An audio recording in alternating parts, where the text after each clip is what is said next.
Today our topic is questions about the macroeconomics.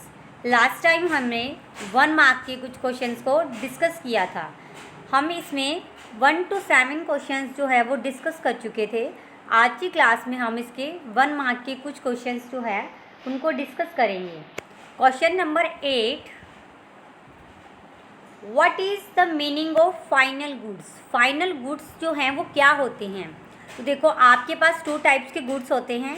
First one intermediate goods and the second one is final goods.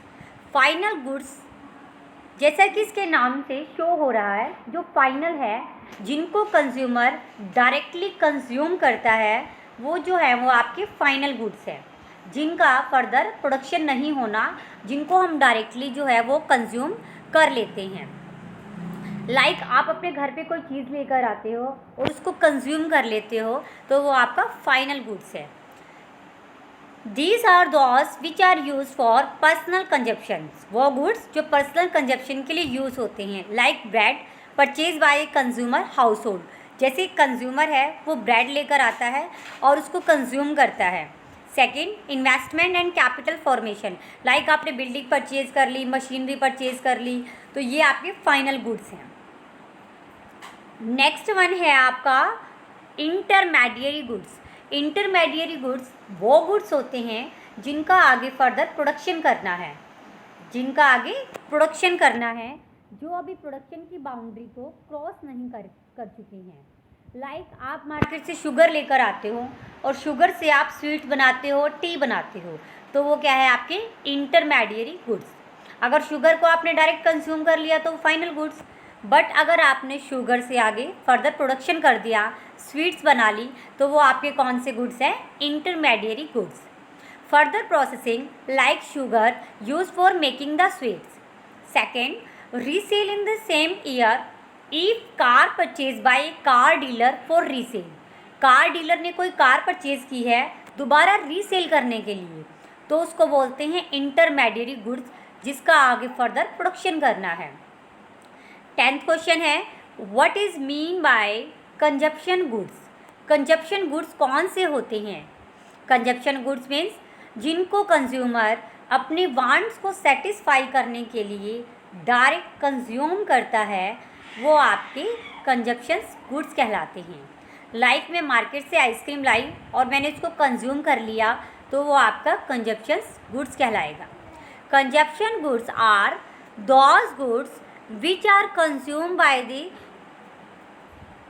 customer directly which satisfy the wants of consumer. जो consumer की wants को directly satisfy करें. Question number 11, define the capital goods. Capital goods वो goods होते हैं जिनका use हम further production के लिए करते हैं. Capital goods are defined as all goods produce for use in future productive process, जिनका हम फ्यूचर में प्रोडक्शन के लिए यूज़ करेंगे. लाइक आप बिजनेस में मशीनरी लेकर आए और मशीनरी से फर्दर आप प्रोडक्शन करोगे, तो वो कैपिटल गुड्स कहलाएगी. आपकी मशीनरी है, ट्रक, ट्रैक्टर वगैरह है, ये सब चीज़ें आपकी कैपिटल गुड्स हैं. Give an example of a person.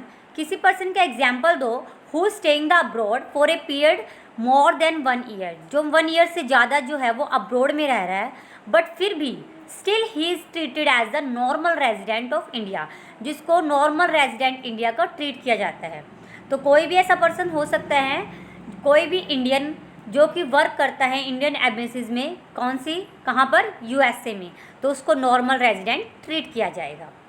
And Indian working in India embassy in the USA will be treated as the normal resident of India.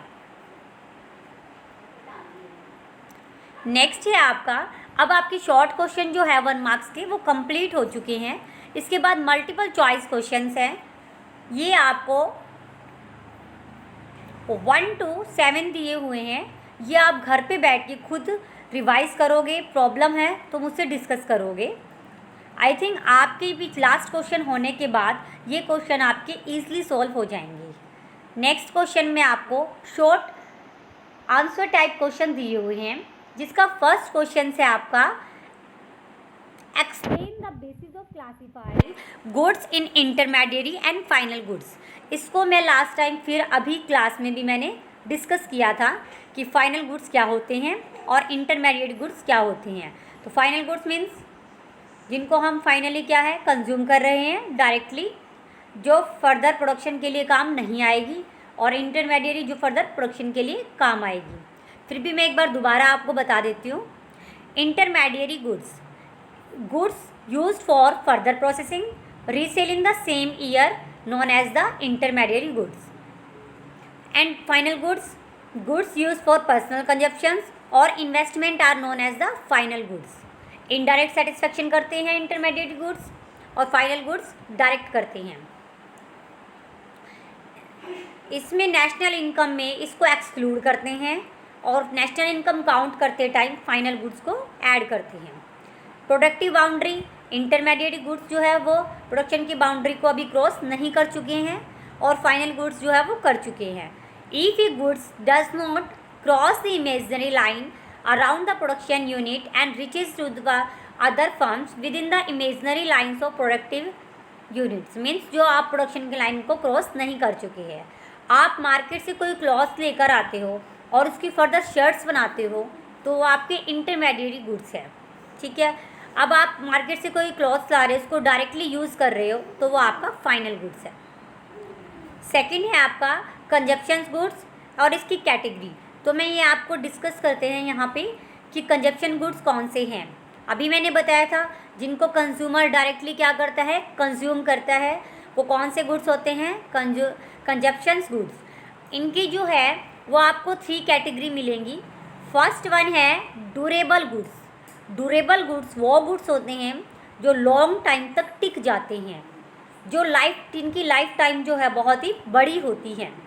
These goods have the expected lifetime of several years, several means number of years, and the relatively high value, और इनकी value भी क्या होती है high.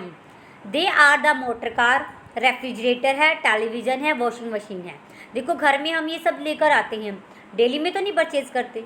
TV है, refrigerator है, ये long term तक हमारे घरों में टिके रहते हैं। सेमी ड्यूरेबल का जिनका लाइफ टाइम पीरियड थोड़ा कम होता है ड्यूरेबल गुड्स से, like 1 year. These goods have then expected life times of the 1 year and silently more.